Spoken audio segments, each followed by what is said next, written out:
Bueno, hemos volvido con la frente marchita, ahí está.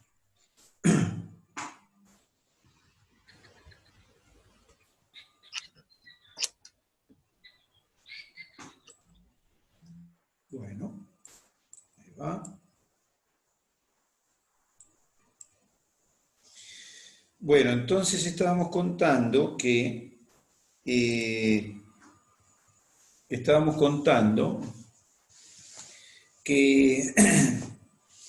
los glúcidos, entonces, para ingresar a las células, pueden hacerlo por transportadores. Que hay células que tienen unos transportadores que requieren insulina para poder funcionar y hay otros transportadores que no. Las células que tienen transportadores insulino que requieren de insulina, las células que requieren de insulina para que su transportador funcione, se llaman células insulinodependientes. En cambio, aquellas que tienen los transportadores que no necesitan insulina para su funcionamiento, les llamamos insulino independientes. Aclaramos que el músculo esquelético, es decir, el músculo con el que nos movemos habitualmente, tiene una característica doble, y es que en reposo es insulino dependiente, pero durante el ejercicio se hace insulino independiente. Es decir, que la glucosa puede ingresar a la célula aunque no haya insulina, a la célula muscular aunque no haya insulina. Bien, después vamos a ver la importancia de eso. Entonces, la glucosa entra a las células, me parece que no estoy compartiendo ahí, vamos a tratar de compartir. La glucosa entra a las células. Profe. ¿Sí? Perdón, ¿en reposo es insulino dependiente o independiente? Dependiente. O Ok, sea que gracias. ahora, en este momento, tu musculatura requiere de insulina para poder captar la glucosa de la sangre. Excepto que estés corriendo, pero creo que no. Quiero suponer que estás sentada frente a una computadora, un teléfono o algo. Capaz que estás corriendo en el parque y me decís, no, yo ahora estoy corriendo. Pero si no es así, tus músculos ahora son insulino dependientes. Dependen de la insulina para poder captar la glucosa. Ahora después vamos a ver por qué. ¿Qué? Gracias. Ah, pensé que me ibas a decir estoy corriendo. No. Entonces, espera un poquito que no sé por qué no me comparte lo que quiero. Digestión en la misma. Ahí está, ahí estoy compartiendo de nuevo. Bueno, entonces, la glucosa, lo que voy a hacer es agrandarlo acá, para que me parece que va a andar mejor así.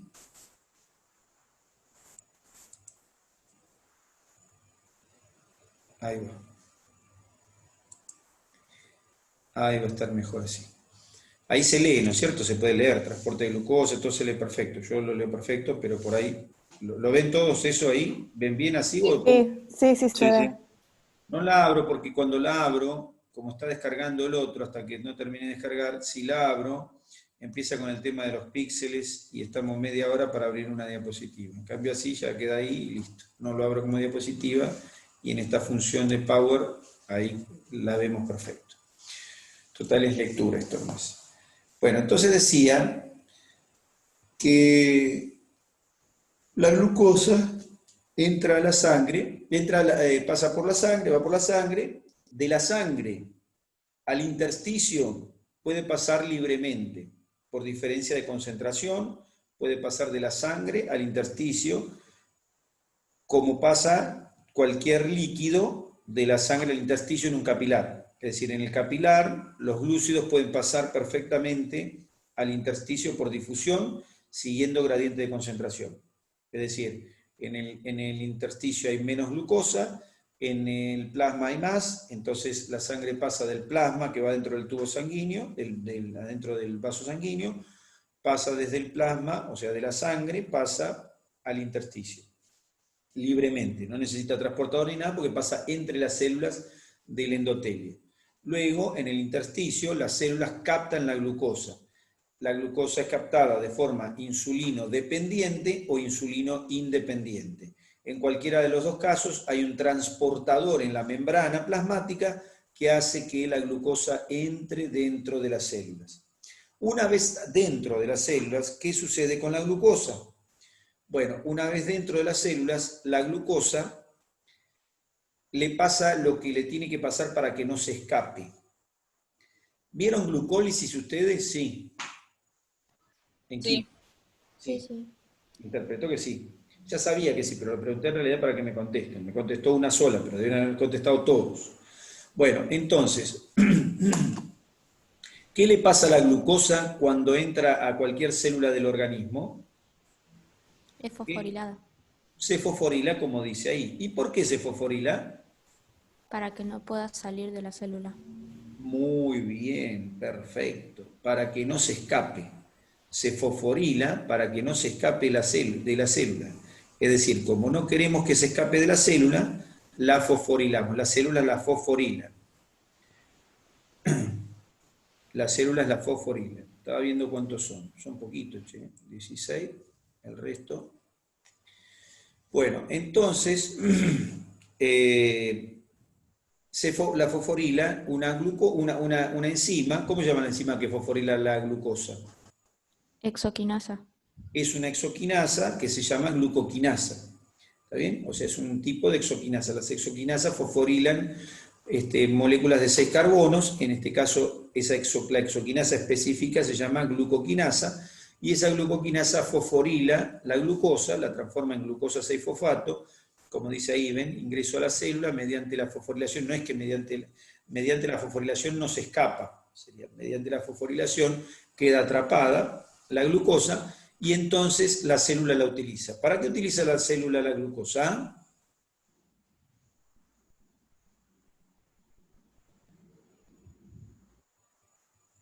Para generar ATP. En términos generales, la degrada para obtener energía. La degrada para obtener energía en forma de ATP. ¿Existen otros caminos para la glucosa? ¿Se puede hacer algo más que obtener ATP de la glucosa? Sí. ¿Qué? Sí, ¿Sí? ¿Qué? lactato. Se fabrica lactato. Bueno, se fabrica piruvato, lactato. Lactato en el caso de que el lactato es como un metabolito, como digamos, no muy bueno para la célula se tiene que deshacer de él, pero se puede fabricar piruvato, y a partir de piruvato, que es una estructura de 3 carbonos, es un alcohol de 3 carbonos, a partir de piruvato se puede formar, perdón, que no es un alcohol, es un ácido pirúvico, piruvato. A partir del piruvato se puede obtener lactato, por supuesto, pero el lactato es más bien de depósito tóxico. Pero lo que se puede hacer con el lactato es o transformarlo en acetil-CoA para hacer energía, o el lactato se puede utilizar para otras vías metabólicas. Se puede utilizar para otras vías metabólicas. O sea que a partir de la glucosa podríamos emprender otras vías metabólicas. Las células en general, las células utilizan la glucosa como fuente energética, pero existen algunas células que hacen otras cosas. Por ejemplo, ahí tenemos hígado, riñón e intestino. Bueno, en esos tienen fosfatasa. Bueno, pero el hígado, por ejemplo, o el músculo, pueden almacenar la glucosa en forma de glucógeno, por ejemplo.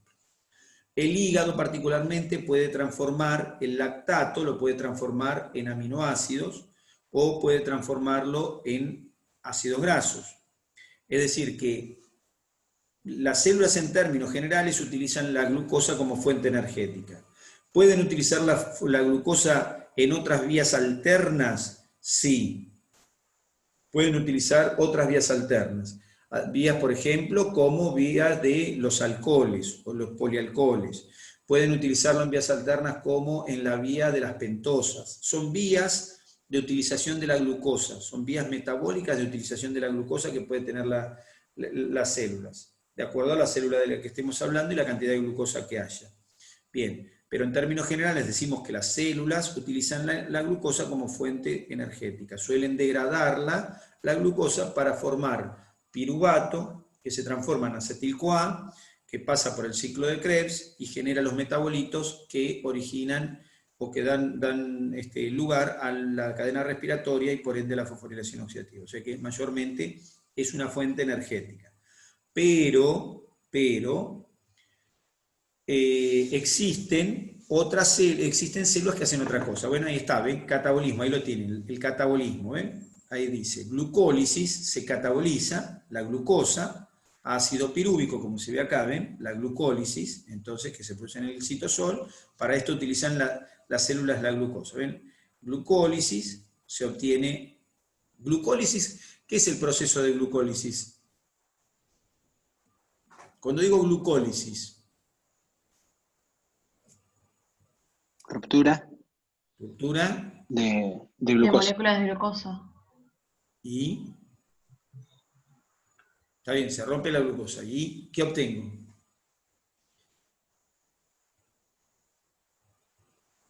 Energía. Bueno, se obtiene energía. ¿Y cuánta energía se obtiene por la glucólisis?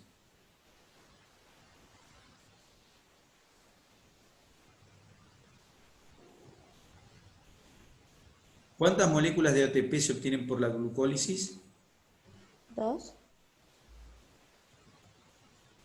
Muy bien, 2. Porque el proceso de glucólisis es solamente la ruptura de la glucosa. ¿Y qué se obtiene por glucólisis? El ácido pirúvico. ¿Y el ácido pirúvico en qué se transforma? Bueno, ahí lo tienen escrito. El ácido pirúvico puede pasar que se transforme en lactato, en ácido láctico, cuando no hay oxígeno. ¿Está bien? En lactato. ¿Está bien? Cuando no hay oxígeno. Y si no, lo que le puede pasar al ácido pirúvico es que se transforme en acetil-CoA, cuando hay oxígeno, se transforma en acetil-CoA, y el acetil-CoA, ¿qué pasa con el acetil-CoA? Ingresa a Krebs. Ingresa al ciclo de Krebs en la matriz mitocondrial, como dice acá. O sea que el proceso número 1, glucólisis, es la primera parte, glucólisis. Luego, si hay oxígeno, entra el resultado de la glucólisis, que ya es ácido pirúvico, ya no es glucosa, entra el ciclo de Krebs. ¿Y qué se obtiene en el ciclo de Krebs?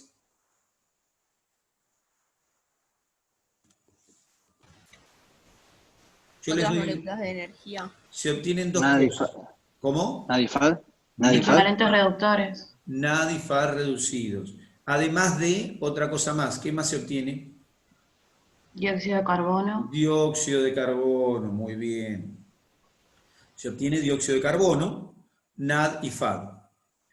¿Qué se hace con el dióxido de carbono?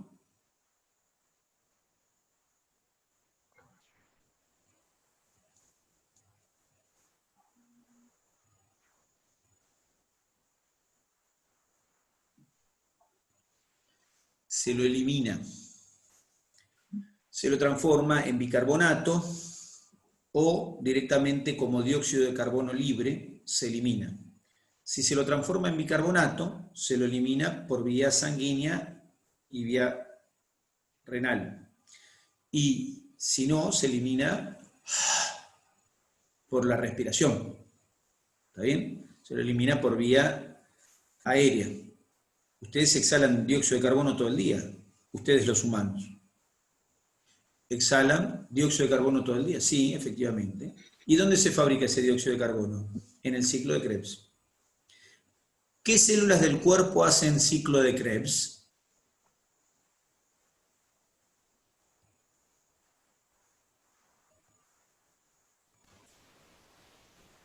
¿Todas no? ¿Todas no? Es una pregunta que... ¿Todas no? ¿Qué quiso decir? ¿Que todas no lo hacen? ¿Que todas coman no? ¿O qué? ¿Cómo? No entendí. Para mí que todas. mitocondria. Todas las que tengan mitocondrias van a poder hacerlo. Todas las que tengan la capacidad de hacerlo. ¿Qué son cuáles células? La mayor parte de las células del cuerpo lo hacen. Las que no lo hacen en realidad no son verdaderamente células, son, por ejemplo, como dice la plaqueta, que no es una célula verdadera, el glóbulo rojo, que ya perdió el núcleo y no es verdaderamente una célula. Esas no pueden hacer. ¿Por qué? Porque perdieron sus mitocondrias, porque no tienen mitocondrias adentro, entonces no utilizan no pueden utilizar la glucosa para hacer un ciclo aeróbico, un ciclo de Krebs, no pueden utilizarlo. Pero el resto de las células del cuerpo pueden utilizar la glucosa y hacer ciclo de Krebs. No solo la glucosa, cualquier cosa pueden usar para meter el ciclo de Krebs. El ciclo de Krebs es como una especie de horno, entonces ahí adentro se mete para degradar entonces la molécula que uno quiere, en este caso la glucosa, que es que la glucosa transformada en acetil-CoA, porque el ciclo de Krebs no recibe glucosa, recibe solo acetil-CoA. No puedo meter en el ciclo de Krebs cualquier molécula, solo puedo meter acetil-CoA. Ahora, el acetil-CoA puede provenir de distintas partes. ¿De qué moléculas puede provenir el acetil-CoA?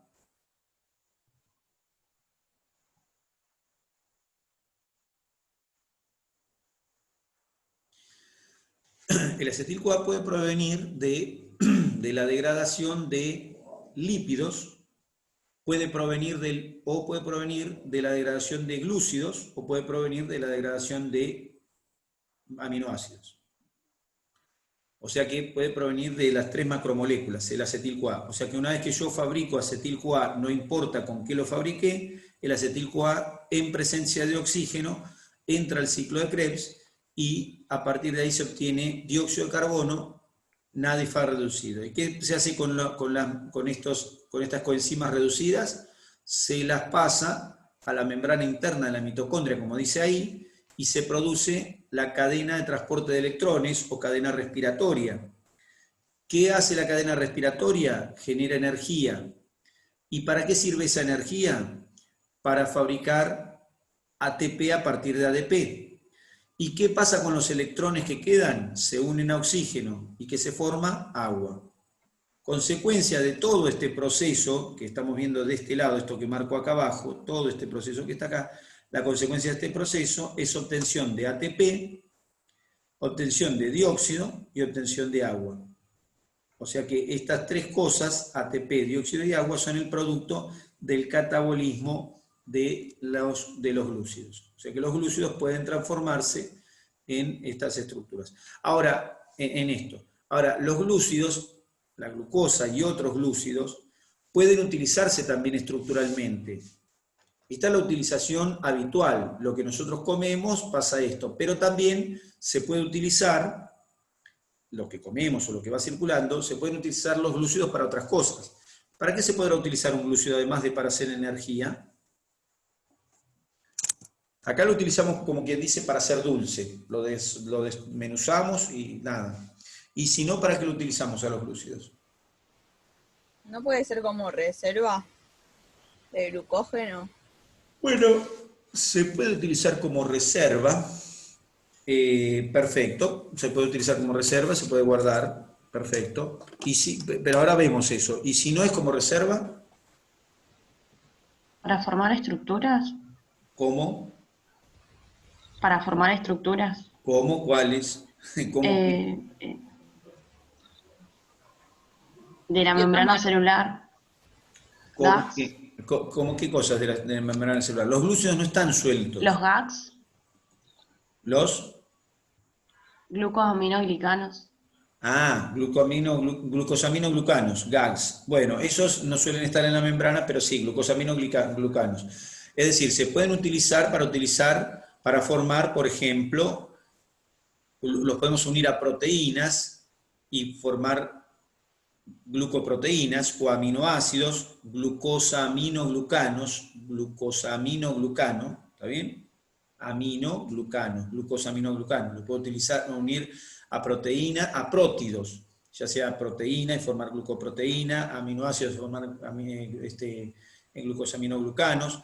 Puedo unirlo a lípidos y formar glucolípidos, ¿está bien? O sea que los glúcidos los puedo utilizar para otra estructura, para hacer estructura. Para hacer estructura funcional también, porque no es solo estructura. Un glucosaminoglucano no es solo estructura.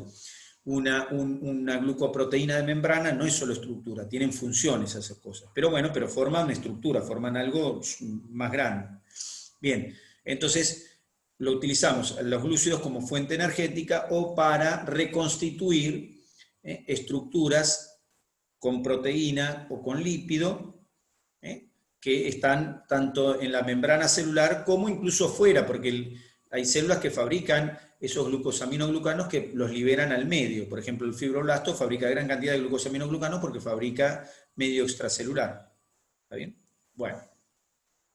Entonces, para eso utilizamos los glúcidos. Ahora, cuando los tenemos que degradar, que es esto del catabolismo, los degradamos de esta manera. Ahora, acá aclaramos, en aerobiosis pasa esto. En anaerobiosis, el ácido láctico en el hígado, como el ácido, en anaerobiosis, el ácido láctico en el hígado puede volver a transformarse en glucosa. ¿Está bien? Y en el músculo, el ácido láctico, ¿está bien? En el músculo puede volver a ácido pirúvico. ¿De acuerdo? También se puede acumular en el hígado o en el músculo, pero estos dos tienen la opción de transformarlos en glucosa o en ácido pirúvico. ¿De acuerdo? Bien. Igualmente, la tendencia, si la anaerobiosis es persistente, es a acumular ácido láctico. ¿Está bien? O lactato, que es lo mismo. Ácido láctico, lactato. Los ácidos en nuestro cuerpo, piruvato es lo mismo que ácido pirúvico y lactato es lo mismo que ácido láctico. ¿Por qué? Porque esto se los cuento de vuelta una vez más para que quede claro. ¿Por qué es lo mismo decir lactato que ácido láctico? En nuestro organismo, los ácidos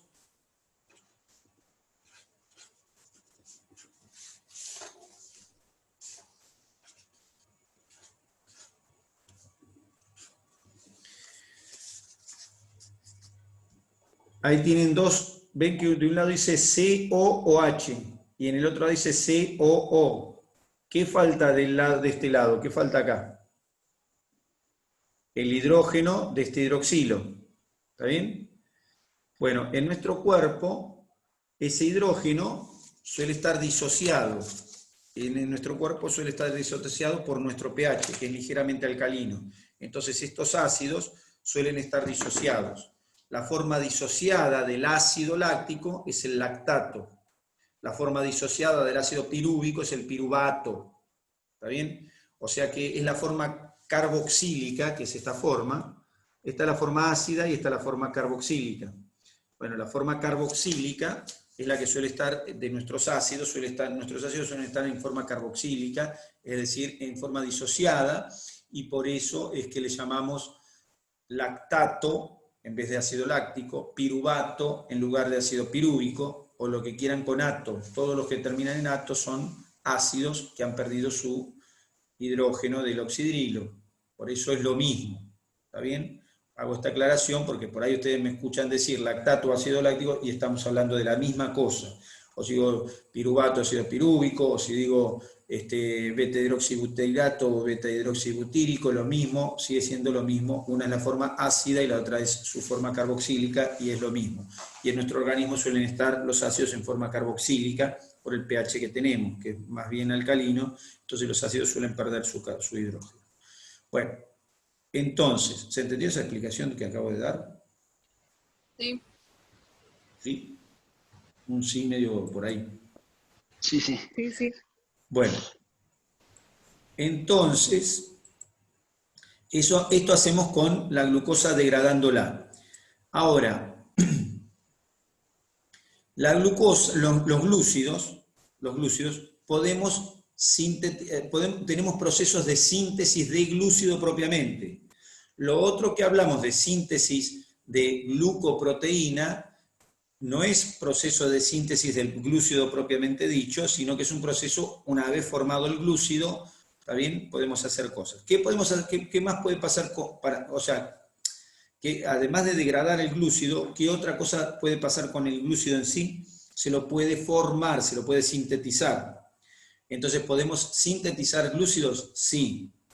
Podemos hacer glucogénesis o glucógenogénesis, que es lo mismo, glucogénesis o glucógenogénesis, que es en la síntesis de glucógeno.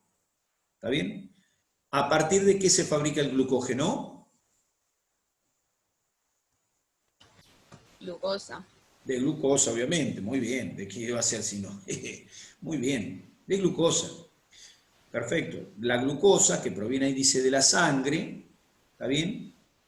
Se puede transformar en glucógeno. ¿Quiénes hacen el glucógeno en el cuerpo? Principalmente el músculo y el hígado. Músculo e hígado son los grandes sintetizadores de glucógeno. Pero el glucógeno es un glúcido. Y los glúcidos son hidrofílicos. ¿Qué quiere decir hidrofílico? Son amigos del agua. Bueno, son amigos del agua, tienen afinidad por el agua. Entonces, dos cosas respecto de esto. La primera, el glucógeno que se puede guardar, el glucógeno es una forma de almacenamiento. El glucógeno que se puede guardar no es mucho. ¿Por qué? Porque al ser hidrofílico, el glucógeno ocupa mucho espacio, mucho volumen, porque se almacena con agua. Es como guardar, por ejemplo, adentro de una pecera, tratar de guardar... ahí está. ¿Vieron esas bolitas que se hinchan con el agua, que uno las pone, esas bolitas que generalmente son transparentes de colores, que sirven para adorno, que uno las pone en el agua, son chiquititas y se empiezan a hinchar? ¿Vieron alguna vez eso? Sí, ¿no? Sí, sí.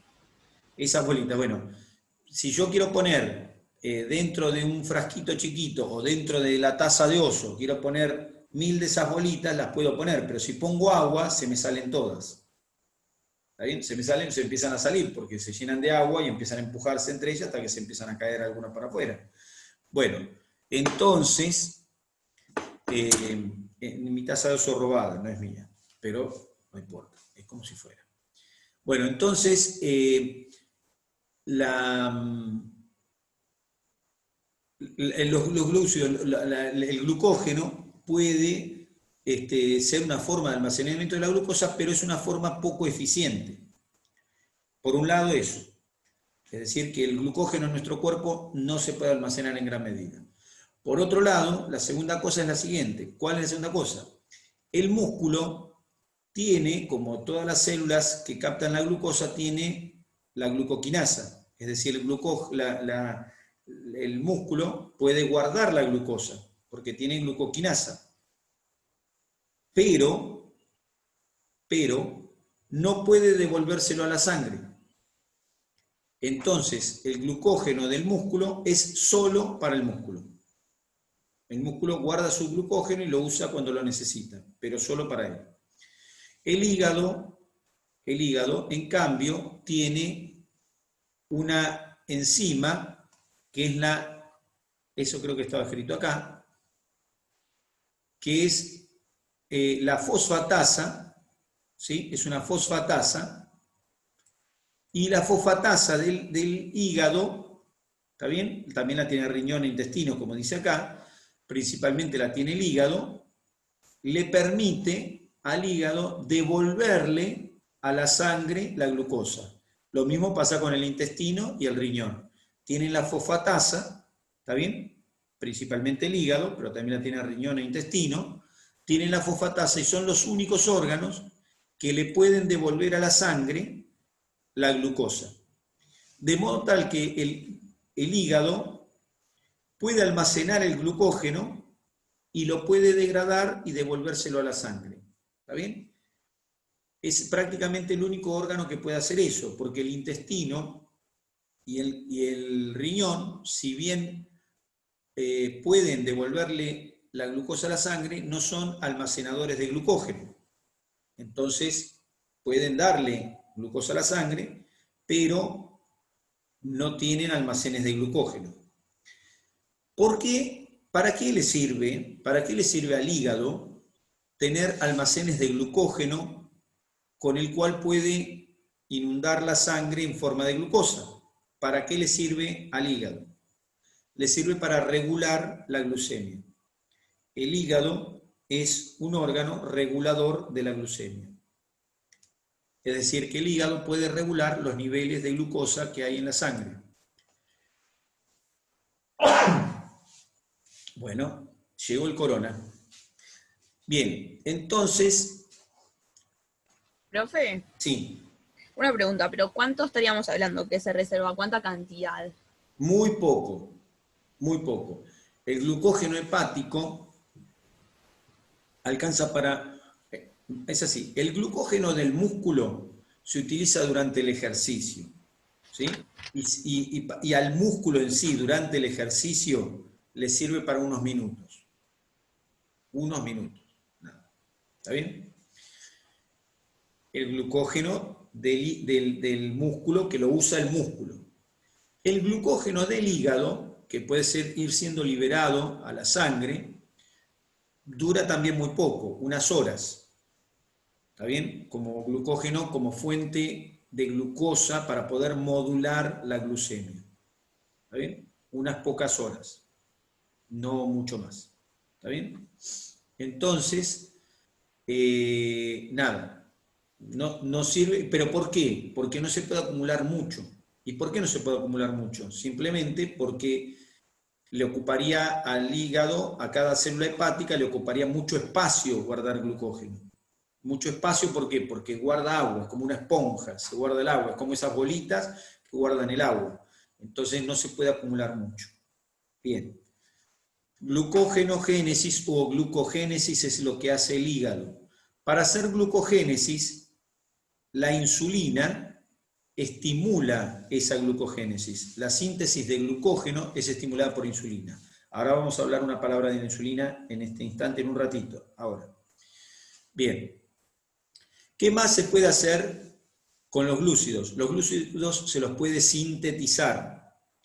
Quien sintetiza glúcidos principalmente es el hígado. El hígado puede sintetizar glúcidos. ¿A partir de qué se puede sintetizar glúcidos? A partir de sustratos no glucídicos.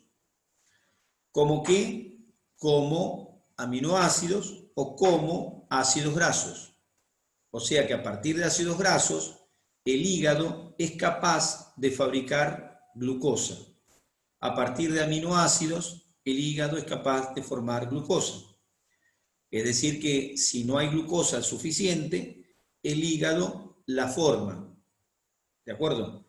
O sea que nosotros no necesitamos los glúcidos en grandes cantidades porque resulta, o sí, bueno, digamos, no necesitamos en el sentido que si no ingerimos glúcidos en grandes cantidades, igualmente nuestro cuerpo fabrica los glúcidos.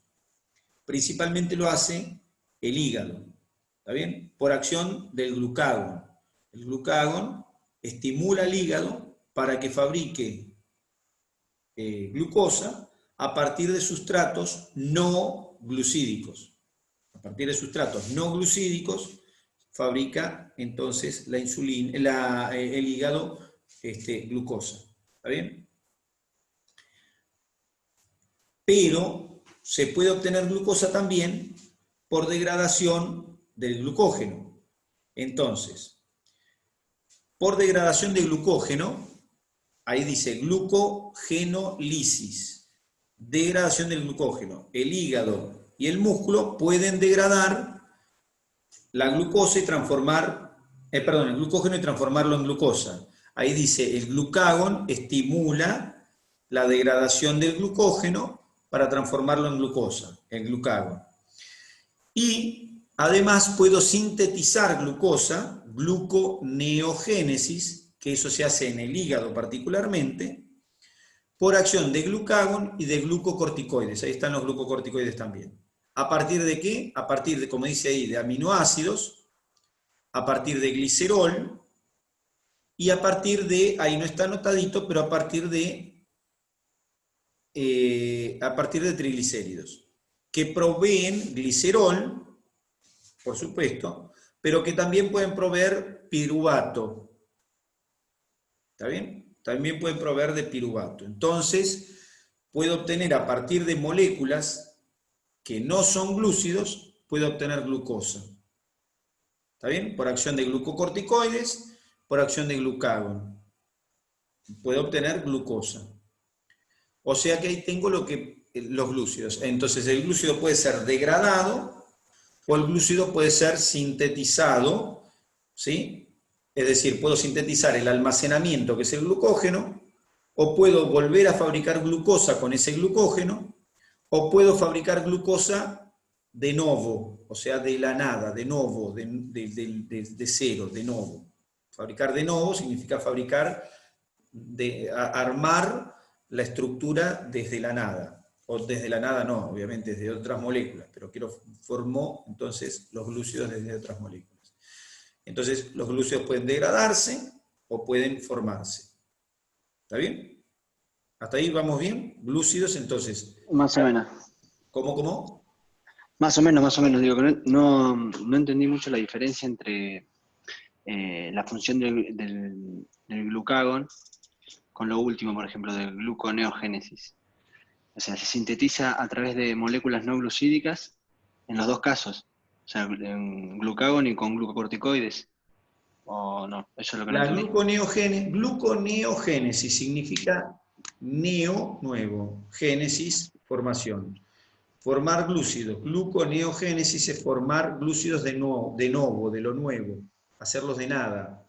Entonces la gluconeogénesis significa tu cuerpo no tiene glúcidos, entonces hay que fabricarlos.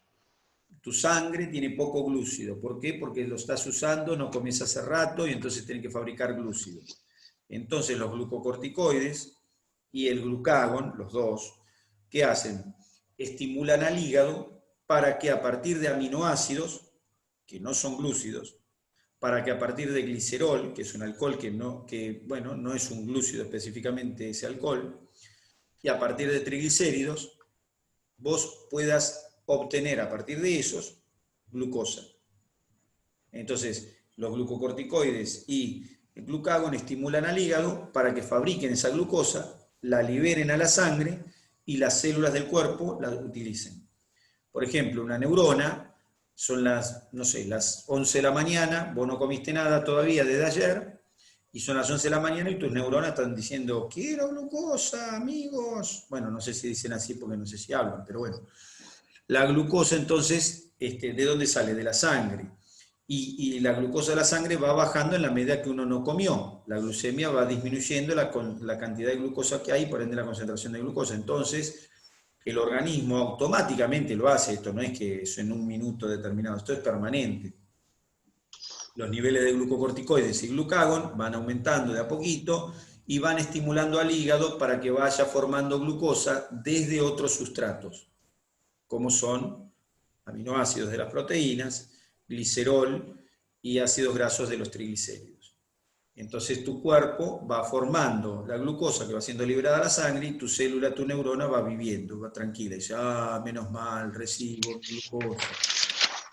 Por ahí no dice nada porque no hablan, pero quiero decir con esto que entonces vos podés fabricar a partir de sustratos no glucídicos glucosa.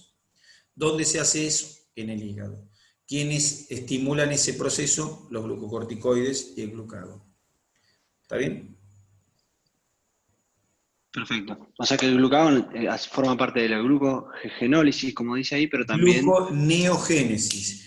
Gluconeogénesis. Y arriba dice glucogenolisis. Glucógeno, el glucógeno lisis. Ruptura del glucógeno. Y ahí también participa el glucagón. ¿Cómo?